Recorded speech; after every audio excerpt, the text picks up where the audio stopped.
చట్టాన్ని చుట్టం చేయడం కోసం అందరికీ అవగాహన కలిగించి ఈ చట్టం ద్వారానే సమస్యలు మొత్తం కూడా ఎట్లా పరిష్కారం చేసుకోవాలనే విషయాన్ని రైతులకు తెలియజేయడం కోసం భరోసా యాత్ర మొదలుపెట్టారు. ఈ రైతుల కోసం జూన్ 28 నుంచి ప్రతి వారం వారు న్యాయవాద వృత్తి చేస్తూనే అగ్రికల్చర్ కమిషనర్గా సభ్యులుగా విధులు నిర్వర్తిస్తూనే ఈ సెలవు రోజుల్లో వారాంతాల్లో ఈ యొక్క కార్యక్రమాన్ని చేస్తా ఉన్నారు. దాదాపు 1000 ప్రాంతాల్లో రైతులకు ఈ సమస్యలు వివరించాలని ఉద్దేశిస్తూ పోతా ఉన్నారు. ఈ సమస్యలు వివరించడం కోసం అంటే సమస్యలు ఎట్లా పరిష్కరించుకోవాలో తెలియజేయడం కోసం పోతున్న సమయంలో అనేక సమస్యలు రైతుల నుంచి వారికి ఎదురవుతూ ఉన్నాయి. ఆ రైతులు ఏమేమి సమస్యలు ముందు పెడతా ఉన్నారు, వాటికి ఎలాంటి పరిష్కారాలు సునీల్ గారు ఈ చట్టం వెలుగులో చూపించబోతున్నారో అడిగి తెలుసుకున్నాం. నమస్కారం. పాత్ర దిగ్విజయంగా కొనసాగుతుంది అనేక ఎందుకంటే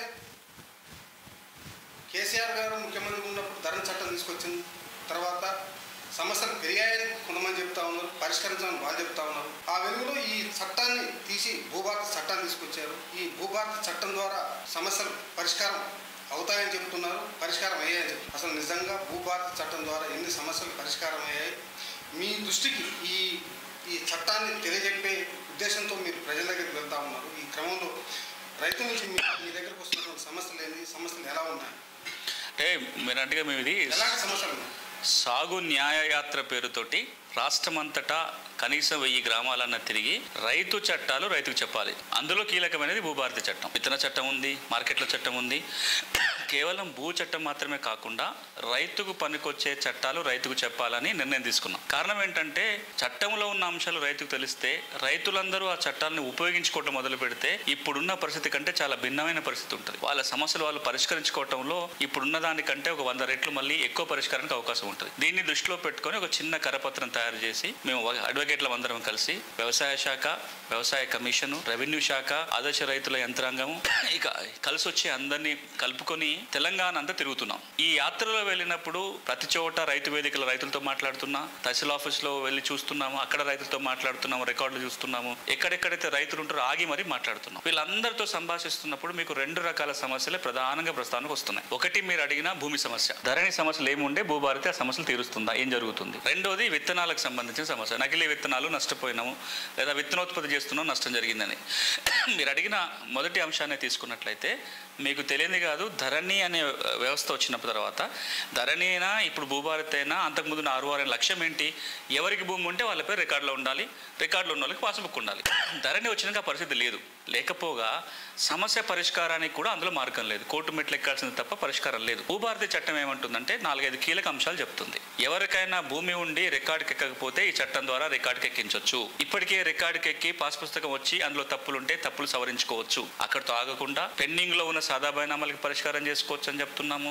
భూముల సర్వేకి అవకాశం కల్పిస్తుంది, భూధార్ కార్డు ఇవ్వాలని. అదేవిధంగా రాబోయే రోజులలో భూములకు సంబంధించిన ఎలాంటి అంశాలు రావాలో వాటిని పొందుపరిచినాం. ఇప్పుడు ఫీల్డ్ లో ఏం జరుగుతుందంటే భూభారతి చట్టం అమల్లోకి వచ్చింది. సమస్యలు ఉన్న వాళ్ళని దరఖాస్తు పెట్టుకోమని ప్రభుత్వం దరఖాస్తులకు ఆహ్వానించి, మీరు మళ్ళీ ఇంతకుముందు ధరణి వ్యవస్థలో ఉన్నప్పుడు కంప్యూటర్ సెంటర్లకు పోయి డబ్బులు కట్టి దరఖాస్తు పెట్టుకోవడం కాకుండా గ్రామాలకే రెవెన్యూ అధికారులు వెళ్ళారు, దరఖాస్తులు తీసుకున్నారు రెవెన్యూ సదస్సుల పేరుతో. అప్పుడు అందరూ దరఖాస్తు చేసుకోలేకపోయారు కాబట్టి ప్రభుత్వం ఏం చెప్తుందంటే ఇప్పటికైనా సరే మీరు తహసీల్దార్ ఆఫీస్కి వెళ్ళి దరఖాస్తు పెట్టుకోండి అని చెప్పారు.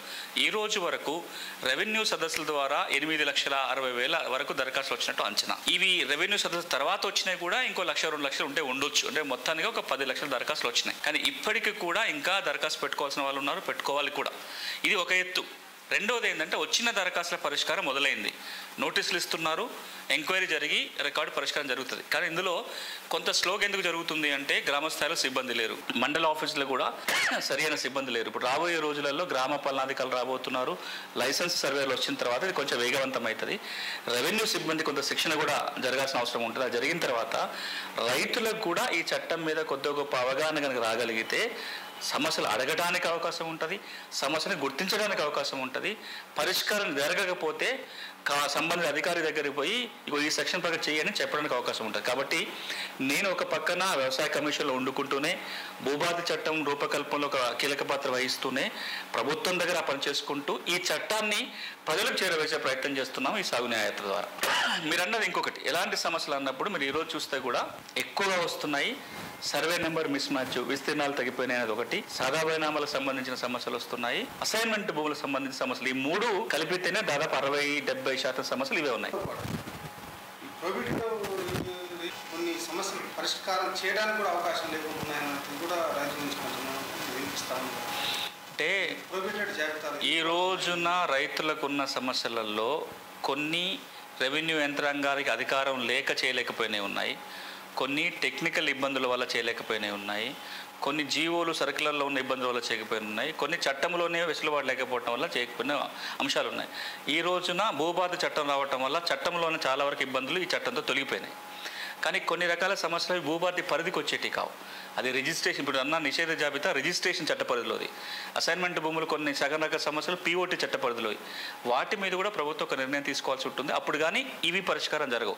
కానీ ఏవైతే భూభారతి చట్టం పరిధిలో వస్తాయో వాటన్నిటికీ రాబోయే రోజుల పరిష్కారం జరుగుతుంది. అందులో మీరు అన్న ప్రధాన సమస్య ఇంకొకటి, పట్టాభూమి నిషేధిత ఆస్తుల జాబితాలో చేరింది. దానికి పరిష్కారం రిజిస్ట్రేషన్ చట్టం కింద జిల్లా కలెక్టర్లు చేయాలి. రాబోయే రోజులలో ప్రభుత్వం దీని మీద ఒక స్పెషల్ డ్రైవ్ నిర్వహించి సవరించే అవకాశం కూడా ఉంది. మీరు గ్రహించినటువంటి అనేక సమస్యలు ఏ రకమైనటువంటి సూచనలు ఇవ్వబోతారు? అంటే ఇది మా సాగు న్యాయ యాత్ర వన్ వే ట్రాఫిక్ కాదు. అంటే రైతులకు మేము చెప్పాల్సింది చెప్పి వెళ్ళిపోవటం కాదు. అలా చెబుతూనే రైతుల సమస్యలు ఏంటో తెలుసుకుంటున్నాం. న్యాయపరమైన సలహాలు ఇవ్వాల్సి వస్తే అప్పటికప్పుడు సలహాలు ఇచ్చేస్తున్నాం ఎప్పుడు చేసిన కార్యక్రమం. కానీ ప్రభుత్వ స్థాయిలో జరగాల్సిన పనులు ఏవైతే ఉంటాయో వీటన్నిటిని క్రోడీకరించి వ్యవసాయ కమిషన్ ద్వారా కొన్ని వ్యక్తిగత హోదాలో కూడా రెవెన్యూ శాఖకి వ్యవసాయ శాఖకి అందవేసే ప్రయత్నం చేస్తున్నాం. వాటి తగ్గట్టుగా ప్రభుత్వం నిర్ణయం తీసుకోవడానికి అవకాశం ఉంటుంది. ఈ రాష్ట్రమంతా తిరిగి వచ్చిన అనుభవాల ద్వారా ఎక్కడైతే చట్టం అమల్లో ఇబ్బందులు ఉన్నాయో ఏం కావాలో కూడా ఎప్పటికప్పుడు ప్రభుత్వం చెప్తాం. దానికి తగ్గట్టుగా కూడా కొన్ని చాలా చర్యలు ప్రభుత్వం తీసుకుంటుంది. ఒక ఆశ ఏంటంటే మనం కనుక నేను సమస్య వైపు నిలబడలేను, నేను పరిష్కారం వైపు నిలబడి ఉండదలుచుకున్నా. ఆ పరిష్కారం ప్రభుత్వానికి చెప్పడం ద్వారా జరుగుతుందంటే అటు నిలబడతా, రైతుకు చెప్పడం ద్వారా జరుగుతుందంటే ఇక్కడ నిలబడతా, లేదా రైతు పక్కన ఉండి అడగడం ద్వారా పరిష్కారం అవుతుందంటే ఇక్కడే నిలబడతా. నల్లకోట వేసుకోవాల్సిన అవసరం ఉందంటే నల్లకోట వేసుకుంటా, కోటు లేకుండా కొట్లాడే అవకాశం ఉందని అది చేస్తా. మొత్తంగా అందరం కలిసి రైతు సమస్యల పరిష్కారం దిశగా ప్రయత్నం చేయాలి, అందరినీ కలుపుకొని పోవాలన్నదే ఈ యాత్ర లక్ష్యం. చట్టం మంచిగానే ఉంది. చట్టంలో ఉన్నటువంటి అన్ని రకాల సమస్యలకి పరిష్కారం దొరుకుతుంది.